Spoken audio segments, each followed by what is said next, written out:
হঠাৎ করে ১-১.৫ বছর পরে যেই মেসেজ দিয়েছে আমি বুঝতে পারছি টাকার জন্য হয়তো নক দিয়েছে। কারণ আগে একদিন এরকম ১.৫-২ বছর পরে নক দিয়ে বলতেছে বন্ধু টাকা লাগবে।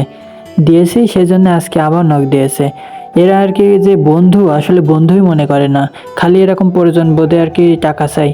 তো এরকম অনেকদিন পরে দেখছি আজকে যে নক দিয়েছে যে দোস্ত কেমন আছো? আমি তো তখনই বুঝতে পেরেছি যে এর টাকা লাগবে। না হলে কোনো বিপদে পড়েছে কিছু একটা লাগবে। তো আমি তখন বলছি যে ভালো আছি। তুমি কেমন আছো? আমি তো আসলে অনেক আগেই দেখেছি যে এ নক দিয়েছে কিন্তু আমি গোসল করতে গিয়েছি জানি প্রয়োজন। তার জন্যই নক দিয়েছে তো সেইজন্য আরকি রিপ্লাই না দিয়েই চলে গিয়েছি। না যেয়ে গোসল শেষ করে এসে রিপ্লাই দিয়েছি। তো কি আর করা যাবে? অনেকদিন পর নক দিয়েছে দেখি কি কাণ্ড। তো তা আপনাদের দেখানোর জন্য আরকি পরে বলছি যে ভালো। তুমি কেমন আছো? তা দেখছি রিপ্লাই দিচ্ছে না কারণ আমি তো অনেক পরে দিয়েছি। খানিকক্ষণ পরে রিপ্লাই দিচ্ছে যে আলহামদুলিল্লাহ। তো আমি তো বুঝতে পারছি যে কখন চাবে টাকাটা কখন চাবে। তার জন্য আরকি বসে আছি। তা ডাইরেক্ট তো আর টাকা চাইতে পারছে না। প্রায় ১.৫ বছর পরে নক দিয়েছে। তো ১ম এ ভালো তারপরে কি করছে জিজ্ঞেস করছে।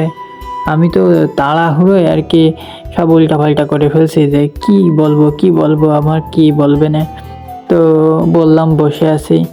এখন ওরে কি রিপ্লাই দেওয়া যায় তাই আরকি ভাবতেছি। তো এরকম আপনার মনে করেন আশেপাশে সবাই থাকে যে আসলে বন্ধু বলে কিন্তু এরা কি আসলে প্রকৃত বন্ধু? দেখেন ফ্রেন্ড পর্যন্ত নাই। এতগুলো ফ্রেন্ড লিস্টে রয়েছে আমার ফ্রেন্ড খুব সীমিত। ফ্রেন্ড লিস্টে রয়েছে আমার প্রায় ৩৫০ মতো ফ্রেন্ড। তার ভিতরেও নাই হঠাৎ করে নক দিয়ে বলতেছে কেমন আছো?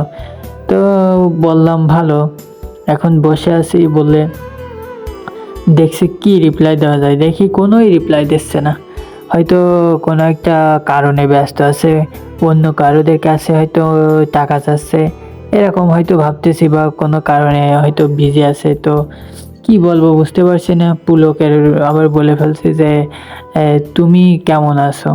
আমি যে আগে একবার হলেও লিখে ফেলেছি যে তুমি কেমন আছো? সে কথাটা ভুলেই গিয়েছি। তো কি আর করা যাবে? তাড়াতাড়ি আনসেন্ড করে দিলাম। দিয়ে অপেক্ষা করছি যে কি লেখা যায় ভাবতেছি। এবার বলছি যে তুমি কি করছো? দেখি কখন রিপ্লাই দেয়। তো এরকম বন্ধু সবারই থাকবে। এরা প্রয়োজনে আপনাকে নক দিবে। তারপরে কোনো খোঁজ নেই, হারাই গেছে। কোথায় গিয়েছে যে কি জানবেনই না। আপনার যে প্রয়োজন পড়বে ওই বলতেই তার মধ্যে আবার দিয়ে দিয়েছে ঠিক আছে একটা হেল্প করো তো দোস্ত। মানে ও এমনভাবে বলতেছে মনে হচ্ছে যে খুব একটা ক্লোজ ফ্রেন্ড। ওর সাথে আমার দৈনিক কথা হয়। এরকম একটা ভাব। যাই হোক ফ্রেন্ড মানুষ বলতেই পারে। এবার আমি তো জানি কি হেল্প লাগবে তারপরেও আর কি জিজ্ঞেস করছি যে কি হেল্প লাগবে তোমার? মানে আমি ওর জন্যে সব জান দিয়ে দেবো এরকম একটা অবস্থা।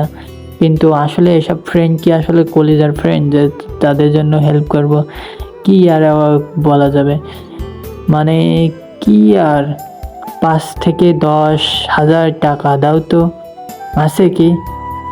আমার কাছে যদি এখন ২ লাখ কেন ২০ লাখও যদি থাকে ৫-১০ হাজার তো দূরের থাক। তাও কি এরকম ফ্রেন্ডদের কি হেল্প করা যায় বলেন আপনি? এরকম ফ্রেন্ডদের কি হেল্প করা উচিত? এরা মানে কোনো ম্যানার নাই কিছু নাই। হুট করে আপনাকে নক দেবে কোনো কারণ ছাড়াই। তো রবিবারে দিয়ে দেবে বলতেছে। রবিবার কেন? যদি এখনই দিয়ে যায় তাও কি আপনি দিবেন? এইসব ফ্রেন্ডগুলা যে কোথ থেকে আসে?